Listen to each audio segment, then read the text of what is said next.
भाईचारे की कदर भाई उन्ना होवे जुड़ सा उजड़ के बस है बसे हुए न बसे के वो स्वाद नहीं आंदा जो उजड़ के बसल में आवा है। हम तो भाई उजड़ पुजड़ का खाली जेब आए थे और हमारे बुजुर्ग और ये प्रभु की दया से चाहे हमारा मुकद्दर कह लीजिए या हमारी मेहनत कह लीजिए तो ईब हम दाऊँ एन सुख ते मौज ते बस रहे हैं। तो मुहावरे जो है ना वो अपनी मर्जी से नहीं बनते, वो लोकोक्तियाँ होती हैं और वो लोग बनाते हैं।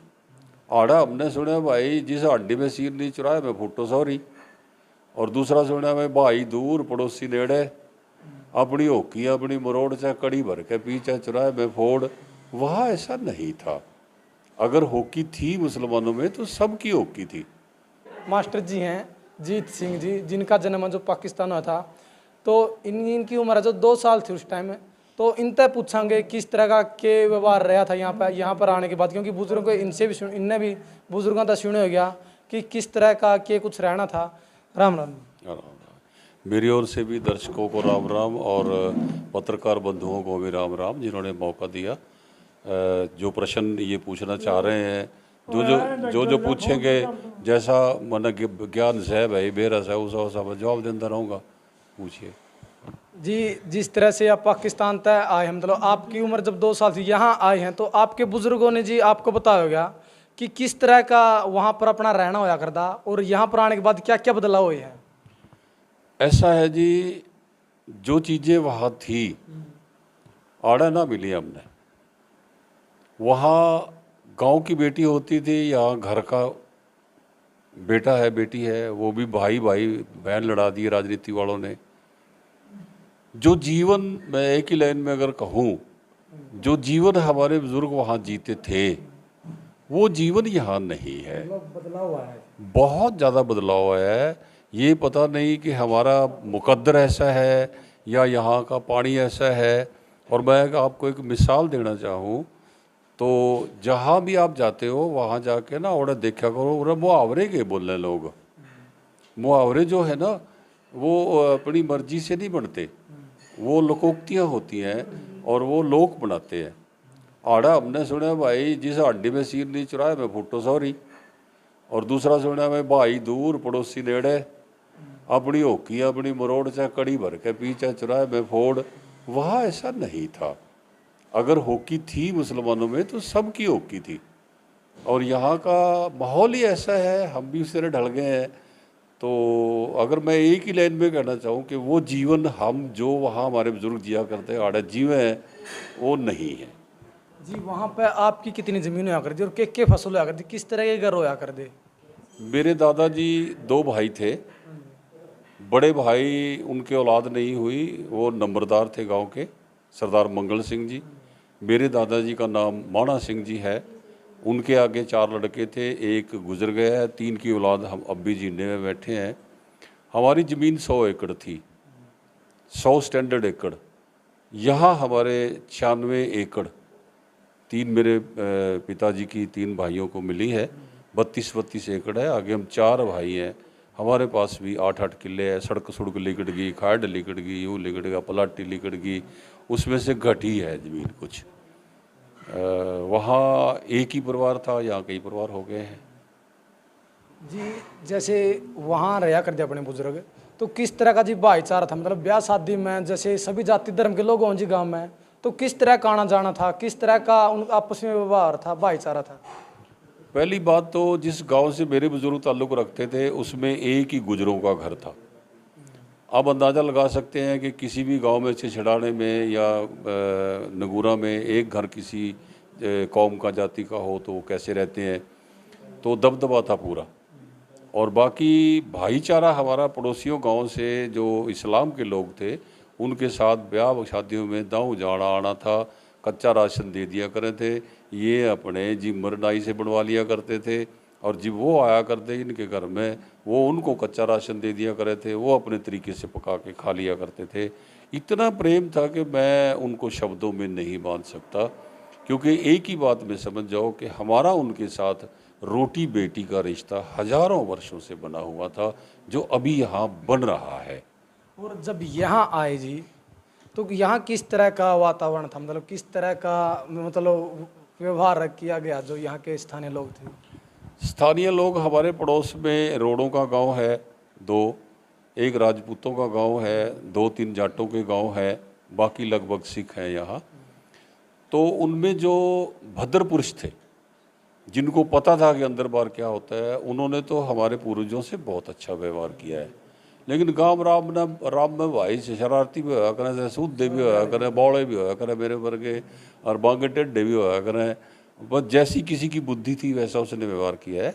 और कुल मिला के एक ही लाइन में मैं कह दूं कि इन भाइयों ने हमारा हाथ पकड़ लिया था।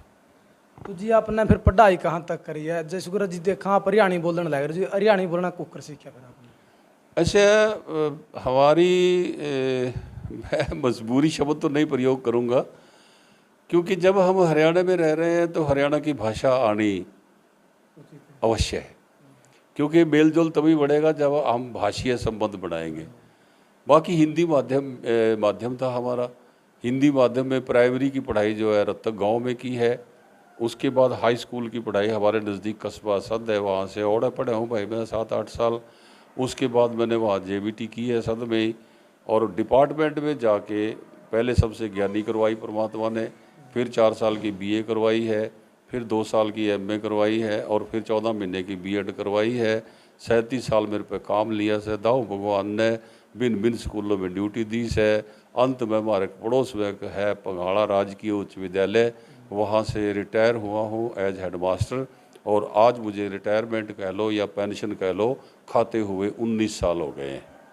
देखो जी आपका जन्म पाकिस्तान में क्या कि जन्मभूमि था प्यार होया करे, तो आपका मन माओ जी कभी कि मेरा जन्म पाकिस्तान में, मैं उस गांव में जाऊं, अपने वो घर देखूं, कभी आए जी मन में आपके? बड़ा अच्छा प्रश्न किया है।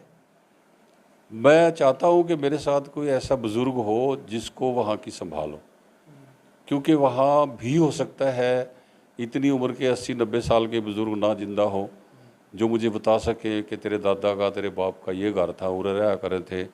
तो इच्छा तो आपने मन की जंजीरें तोड़ के टटोल ली कि ऐसा मानव कौन है जो मातृभूमि को, मिट्टी को अपने माथे से नहीं लगाना चाहता। इच्छा तो है, लेकिन राजनीतिक आर्थिक मजबूरियां हैं, शारीरिक मजबूरियां हैं, सामाजिक मजबूरियां हैं, जिस करके आज तक मैं अपनी मातृभूमि की मिट्टी को माथे से नहीं लगा सका। जी आपके दादा और कितने भाई थे और कितने यहाँ आए थे? मेरे दादाजी 2 भाई थे, सरदार मंगल सिंह जी और सरदार माना सिंह जी। दोनों ही भाई आ गए थे। जैसे आपने पहले सुना है कि हमारा जो गांव था वो सही सलामत 2-3 आदमी इसलिए मारे गए थे क्योंकि वो कैंप में से सोचने लगे 3-4 दिन के बाद, मेरे भाई लगते थे तीनों, वो जिंडा में उनके घर हैं, कि चलो अपनी भैंस ले आवांगे, कैंप में दूध पिया करांगे अपना लोटा भर के। वो भैंस लेने गए थे तो इतने में हा हुल्ला कत्लेआम मच गई थी। कैंप से बाहर नहीं निकल सके? कैंप से बाहर नहीं जा सकते थे, रात को छुप के गए थे और वो उनके पीछे लग गए थे। उनके पास हथियार थे इस्लामियों के पास, और ये ईख में लुक गए थे, और ईख में लुक के 3 भाई तो मेरे मारे गए। चौथा हमारा नौकर था, पूरन उसका नाम हुआ करता था, वो जाल था खड़ा गन्ने में, जाल पे चढ़ के उसने जान बचा ली थी। यहाँ आके भी हमारे साथ वो 20 साल उसने काम किया है। वो ये सारी बातें मुझे बताया करता। जैसे आपके पिताजी थे, आपके दादाजी थे, उनके यार दोस्त भी होंगे जी वहाँ उस गांव में जिसके साथ भाईचारा था, तो उनके बारे में पता जी आपने आज भी कि किस तरह तरह हुआ है, और कभी उनसे बातचीत हुई हो? जैसे अभी ये संपूर्ण जी थे दादाजी, इनके साथ के तो अभी तक उसका हो और इनकी इच्छा भी हो जाने की, लेकिन ये कह रहे कि बुजुर्ग हूँ मैं नहीं जा सकता अभी। मेरा जो गांव है जद्दी, उसमें मैंने आपको जिक्र किया है कि केवल एक गुजरों का घर था। हम सिख ही थे सारे गांव में, सभी के सभी यहाँ आ गए थे। वो 3 आदमी इसी बुगालते में, इसी धोखे में मर गए थे, भाई भैंस ले आवांगे दूध पिया करांगे कैंप में, हमने कैंप में रहना है। और हमारे बुजुर्ग कहा करते थे उन्हें तक काटनिया कौन सा हमने, हमारी तो जड़ पताल में जा रही है। अब हमारे हज़ारों साल के उन इस्लामियों मुसलमानों के साथ रोटी बेटी का नाता था। हमारा खाना पीना, हंसना खेलना, मेला मौस जो भी है वो हमारी इकट्ठी होया करती बुज़ुर्गों की। और दाँव खेलिया करते भाई, खान पीन ने बतेरा था, बाल्टी का मुँह ला कर दूध पीजिया करें थे, तो गड़ते गड़ लिया कर सिर पे दूध नोया करें थे। और मक्खन और घी देसी ऐसा था कि शादी में 2-2 4-4 कनस्तर, भाई तो घी ले जा, कल मेरी छोरी का ब्याह होगा, मैंने दे दिया भाई मैं भी कर लूँगा। ऐसा कोई तंगी नहीं थी हमें वहाँ। लेकिन यहाँ का पर्यावरण जो है वो उस जैसा नहीं है। देखो जी, बदलाव तो है, क्योंकि वहाँ तो जी आपको बना बना सब कुछ था, आपका घर मकान था, लेकिन आपको यहाँ शुरुआत से आगे बनाना पड़ रहा है, इसलिए आपको थोड़ी मुश्किलें तो हुई होगी। हाँ, चेंज तो देखो जिमें बदले ही गया मेरे यार, जिमें देश तो ही बदले गया तो जीत सिंह कैसे बचेगा? जीत सिंह भी बदलेगा, इसके पर्यावरण भी बदलेगा, इसका क्रियाकलाप भी बदलेंगे, इसके काम बिगड़े संवरेंगे। और स्टेबल, एक बार उजड़ के स्टेबल होना, बसना, बसे बसाए में बसना तो दांव बसले हैं, लेकिन बड़ा के थोड़ा बसना, आपको भी पता है कि थोड़ा भाई हो तो मुश्किल सा है, लेकिन प्रभु की दया से आज तक हमें कोई ऐसी दिक्कत नहीं आई। तो जी आप कोई आखिरी निशानी लेके आए जी वहाँ तक, जो आज भी हो आपके पास? आखिरी का मतलब जी कोई भी पाकिस्तान से भाई हो, कोई निशानी लेके आए कि वाह मेरा याद रह जावा कि ये चीज़ होया कर दी हमारा?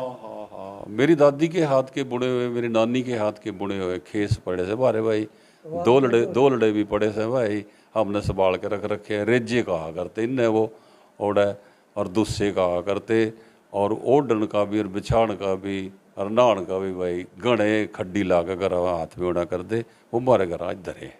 आज भी रख रखे हैं। तो क्या कहना चाहोगे जी आप, देश क्या देना चाहोगे? जो अभी पाकिस्तान में भी जी बहुत हैं अपने देश के, और वहाँ से आए हुए यहाँ भी हैं जी, तो क्या कहना चाहोगे?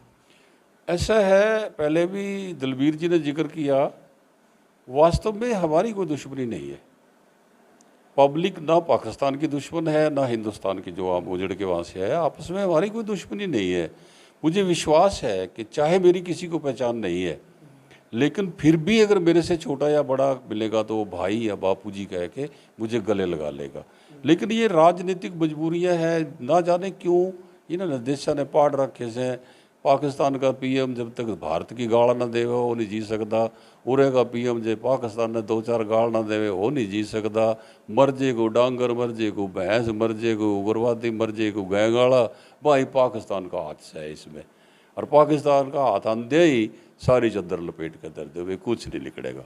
ऐसा कुछ नहीं है, ये राजनीतिक प्रतिद्वंद हो सकता है। तो भाईचारे के लिए कोई संदेश है? भाईचारा ऐसा है कि भाईचारे की कदर भाई उन्ना होवे जुड़सा उजड़ के बस है, बसे हुए न बसे के वो स्वाद नहीं आंदा जो उजड़ के बसन में आवा है। हम तो भाई उजड़ पुजड़ का खाली जेब आए थे, और हमारे बुजुर्ग और ये प्रभु की दया से, चाहे हमारा मुकद्दर कह लीजिए या हमारी मेहनत कह लीजिए, तो ईब हम दाऊँ एन सुख ते मौज ते बस रहे हैं। 2 टाइम की रोटी खावें हैं, अपना आराम ते नींद सोवें हैं। और एक ही मैं साथियों को, दर्शकों से अपील करना चाहूँगा बार बार कि उजड़ के हमने आपसे भाईचारा बनाना चाहा है, और जितना भी आज तक बना है आपकी प्रयास से बना है या पाकिस्तानियों की प्रयास से बना है। रिफ्यूजी ना कह के आज हमें भाई समझिए। और ये जो भाईचारा बना है ना, मैं नहीं चाहता इस दीवार में से एक कंकर भी गिर जाए। हाँ, कोई ईंट लगाना चाहता है, बेशक दांव लगाओ, कितनी ऊंची ले जाओ, कितना बड़ा भाईचारा बना लो, उसमें मैं खुश हूँ। और भाईचारा जो है, बाकी दुख सुख आते रहते हैं, भाईचारा टूटा हुआ नहीं बनता।